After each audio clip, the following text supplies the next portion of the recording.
may batang excited. And it is because we are off to our favorite island. Just a short plane ride departing from Sangli Airport. Holy Week kasi, kaya fully booked na yung mga flights sa Manila.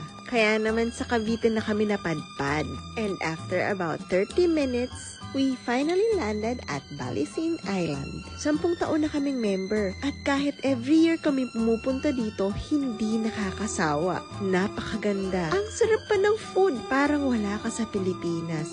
Hindi mo aakalaing may ganito sa Polillo. Pagbaba ng plane, pumasok kami sa arrival area. Then nilakad lang namin papuntang clubhouse. Kukunin muna namin yung villa keycards. And for our welcome drinks, fresh cucumber juice. Pagka-check-in, kumuha na rin kami ng golf cart. Tapos dumiretso na kami sa Toscana Village. For 3 days, we will be staying at an Italian-inspired villa. Napakaganda talaga sa Tavernelli.